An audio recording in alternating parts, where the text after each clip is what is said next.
स्वागत है आप सभी का संत मत सत्संग बघोला के इस यूट्यूब चैनल पर। गुरु महाराज राजस्थान जयपुर से एक जिज्ञासु हैं और वो प्रश्न भेजते हैं कि क्या मोक्ष होता है, और यदि मोक्ष होता है तो उसका तरीका क्या है, और उसके बाद हमें पता कैसे लगे कि हमारा मोक्ष हो गया है। मेरी प्यारी प्यारी आत्माओं, आज का जो प्रश्न है राजस्थान से एक हमारे प्रेमी हैं उन्होंने भेजा है, और प्रश्न को जो मैं समझा हूँ उनका मंतव्य है कि क्या मोक्ष होता है तो उसका तरीका क्या है,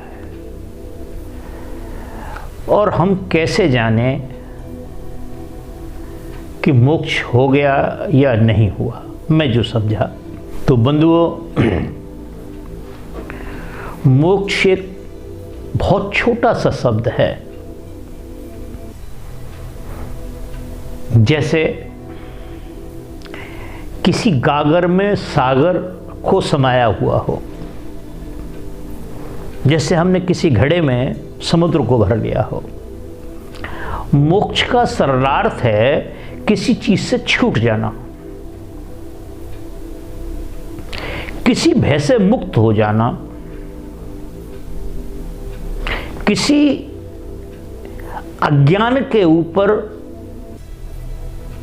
ज्ञान की विजय प्राप्त हो जाना, इसका नाम मोक्ष है। मोह का क्षय हो जाना,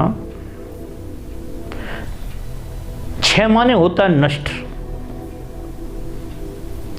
तो जब मोह का क्षय हो जाएगा, मोह नष्ट हो जाएगा,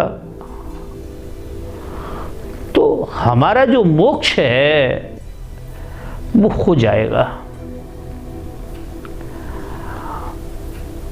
अब दूसरा प्रश्न आता है कि उसका तरीका क्या है। तो तरीका केवल एक है कि हम किसी ऐसे महापुरुष की शरण में जाएं जो मोक्ष को प्राप्त हो चुका हो, जो मोक्ष को प्राप्त हो चुका है वही हमें मोक्ष की शिक्षा दे सकता है, मोक्ष के मार्ग को बता सकता है, मोक्ष के तरीके को बता सकता है। वो हमें चला सकता है, रास्ते में क्या क्या बाधाएं आएंगी उनको बता सकता है। और जो स्वतः अज्ञान के और बंधन के समुद्र में जो गोते खा रहा है, यदि हम उसके पास चले जाएं तो खुद ही उसको मोक्ष का मालूम नहीं है, वो हमें मोक्ष क्या बताएगा। तीसरी बात, मोक्ष को हम कैसे जाने। तो बंधु, ये जानकारी हमें हो जाती है, जीवन काल में ही हो जाती है। जीवन काल के अंदर हमको पता लग जाता है कि हमारा मोक्ष हो गया है। तो मोक्ष का अर्थ है किसी चीज से छूट जाना। संतों ने कहा है कि मन बुद्धि चित अहंकार, मन बुद्धि चित अहंकार लघु त्रिकुटी तक दौड़, जन दरिया ताके परे रंकार का ठोर। मन की एक सीमा है, बुद्धि की एक सीमा है, चित्त की एक सीमा है, अहम की भी एक सीमा है। ये क्या करते हैं, इस जीवात्मा को अपने कब्जे में कर लेते हैं।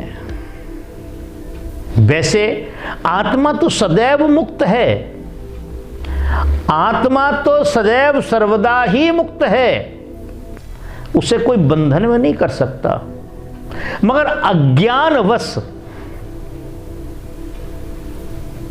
कई बार प्रकाश भी अंधेरा कर देता है। प्रकाश हो रहा है, बल्ब के पीछे प्रकाश नहीं होता है, बल्ब के आगे उजाला होता है, बल्ब के पीछे अंधेरा होता है। तो इसी प्रकार से ये जो हमारा जन्म मरण हो रहा है, पूर्णम मरणम पूर्णम जन्म, पूर्णम मरणम पूर्णम जन्म, ये हमारा जीवन है। ये मरने का तरीका है, रोज मरना रोज जीना, रोज मरना रोज जीना, हमेशा मरना हमेशा जीना। कभी पशु बन के आ गए, कभी पक्षी बन के आ गए, कभी मनुष्य बन के आ गए, कभी अच्छे बन के आ गए, कभी बुरे बन के आ गए, कभी सेठों के घर में जन्म ले लिया, कभी साहूकारों के घर में जन्म ले लिया, कभी राजाओं के यहाँ जन्म ले लिया, कहीं भी गरीब के यहाँ जन्म ले लिया। राजा के यहाँ जन्म ले लिया, वहां भी बंधन है। सेठ के यहाँ जन्म ले लिया, वहां भी बंधन है। गरीब के यहाँ ले लिया, वहां भी बंधन है। राजा को इस बात का भय है कि कहीं सेनापति मुझे रात को ना मार दे, मेरा वध ना कर दे। सेठ को इस बात का भय है कि रात्रि में कहीं चोर आकर के मेरे धन को ना हड़प ले जाए, मेरे धन को चोरी ना कर ले जाए। गरीब को इस बात का भय है कि कल मैं रोटी कहां से खाऊंगा, कल मजदूरी नहीं मिली तो कैसे होगा, भोजन का कैसे होगा। ये सभी मोह में हैं। थोड़ा सा फर्क है। गरीब के हथकड़ी जो पड़ी हुई हैं वो लोहे की पड़ी हुई हैं, आयरन की पड़ी हुई हैं। सेठ के जो हथकड़ी पड़ी हैं वो सोने की पड़ी हैं। राजा के जो हथकड़ी पड़ी हैं सोने की पड़ी हैं। उनके बेट में फर्क है और उनके रेट में भी फर्क है। बेट में भी फर्क है, रेट में भी फर्क है। बंधन में कोई फर्क नहीं उनमें। चाहे हथकड़ी सोने की है वो भी बंधन का काम करती है, चाहे हथकड़ी लोहे की है वो भी बंधन का काम करती है। ये सारे के सारे बंधन का काम करते हैं। तो ये हमारा जो जीवन मरण है, पूर्णम मरणम पूर्णम जन्म, इससे हम छुटकारा कैसे पाएं? और उस छुटकारे पाने का नाम ही मोक्ष है। तो बंधुओं,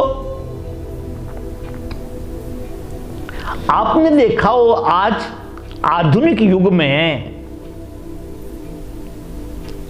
जब एक सैटेलाइट कहीं जाता है, ऊपर भेजा जाता है, तो उसके साथ 4 रॉकेट जाते हैं। और रॉकेट क्या करते हैं कि उस सैटेलाइट को पृथ्वी की कक्षा से उसे बाहर फेंक देते हैं। तो क्या करता है, वो ऊपर भ्रमण करता है। 4 रॉकेट लगते हैं और ये 4 रॉकेट ही इस आत्मा के मोक्ष में लगे हुए हैं। और ये 4 रॉकेट ही आत्मा के बंधन में लगे हुए हैं। जैसे मन, बुद्धि, चित्त और अहंकार, ये 4 रॉकेट हैं हमारे, जो हमें जन्म मरण से मुक्त नहीं होने देते। और यही जो है ना हमारे लास्ट तक पीछा करते हैं हमारा। तो संत ने कहा कि मन, बुद्धि, चित्त, अहंकार लघु त्रिकुटी तक दौड़। ये चारों जो हैं, मन, बुद्धि, चित्त, अहंकार, लघु त्रिकुटी तक दौड़, इसका मतलब 10वें द्वार तक का, हरिद्वार तक, गुरुद्वार तक, गुरुद्वारे तक इनकी पहुंच है, इनकी पकड़ है। ये वहां तक हमारा पीछा करते हैं। और संत कहते हैं कि उसके बाद क्या होता है कि ये उठा करके उस हमारी सुरति को हमारी आत्मा को, हमारी चेतना को बाहर फेंक देते हैं। जब ये बाहर फेंक देते हैं तो आत्मा का मोक्ष हो जाता है, आत्मा अपने स्वरूप को जाके प्राप्त हो जाती है। यह चारों के चारों नष्ट हो जाते हैं, खत्म हो जाते हैं। जैसे रॉकेट समुद्र में जाके गिर जाते हैं, उसी प्रकार से ये चारों के चारों जमीन पे आकर नष्ट हो जाते हैं, खत्म हो जाते हैं, हमारा मोक्ष हो जाता है। अब ये जो तरीका है कि चार इनको पहले समझना और समझ के इसके रोज अभ्यास करना,